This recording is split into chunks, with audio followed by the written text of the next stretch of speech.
This is part B of Inalienable Rights and the Environment. Several questions immediately arise that I will address head on. Here's an example that I can show easily.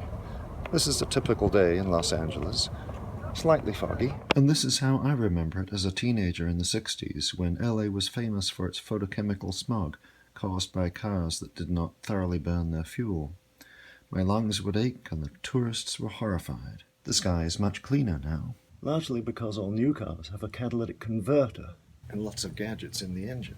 The job of the converter is to get very hot and more completely burn the fuel.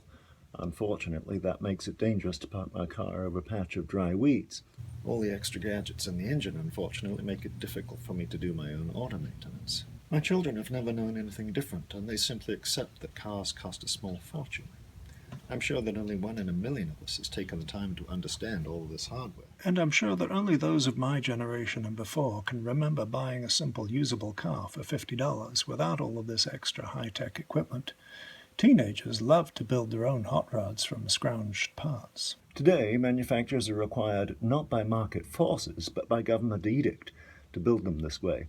This raises the price of the car considerably, and because a catalytic converter contains small amounts of the precious metals platinum, palladium, and rhodium, it makes them attractive to thieves. So the question is, in the absence of government coercion, would the auto manufacturers have designed and installed all of this emission control equipment in response to consumer demand? And would we have willingly agreed to get our cars smog checked periodically, knowing that it would increase our expenses? I don't know. That approach wasn't tried. Government forced it upon us before we could find out. But the fact is, there were plenty of us clamoring for clean air that pushed the legislators to enact the laws.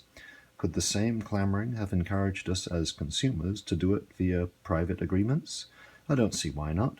I would have voted for it, especially on those days when I staggered home from school with my eyes stinging and my chest aching. It might have been done decades earlier. The CC&Rs would have read something to the effect, "Upon purchase of this plot of land, purchaser agrees that all internal combustion engines brought onto the property shall be fitted with approved devices such that enable it to pass a smog test.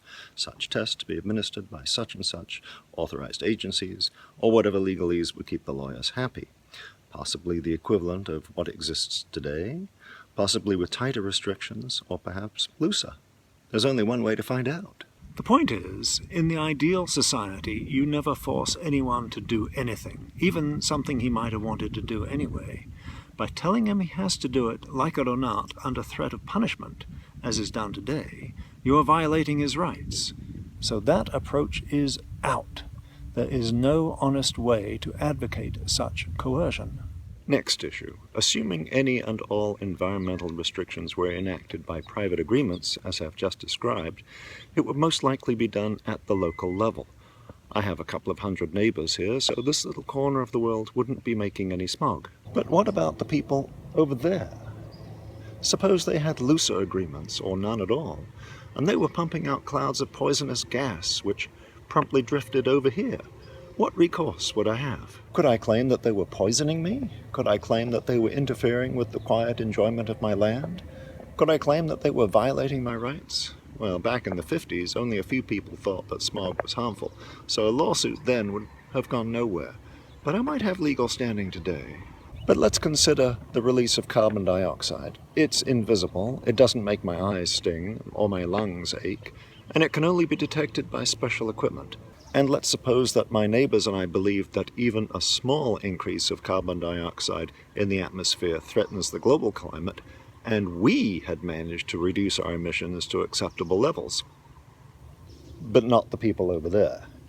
They continue releasing amounts that exceed our agreed-upon limits. What recourse would I have? It would be a violation of their rights to threaten them with violence, and equally so if we convince the government to threaten them by law, such as with a tax.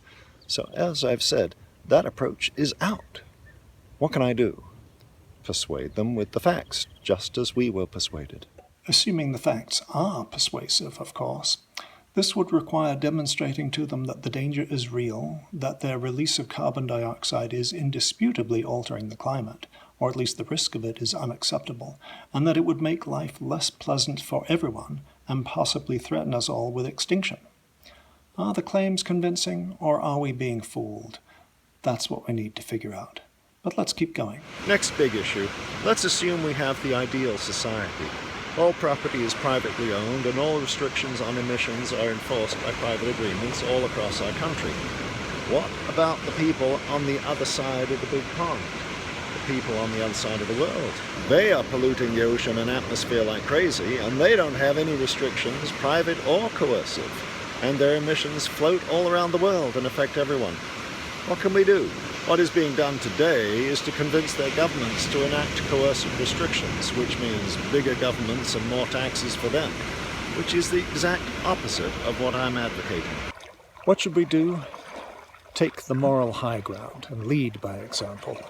There are some interesting side effects to freedom. When government has been minimized along with the contribution necessary to fund it, and businesses and individuals are no longer tied up in coercive restrictions and taxed into bankruptcy, the individual no longer lives from paycheck to paycheck, struggling to pay his rent and buy groceries. On the contrary, he has a lot more income to spend on things that are important to him, such as improving the environment. We can see that the more free and more advanced a society becomes, the more we can improve our quality of life, and the more it becomes possible to live in a clean and pleasant country.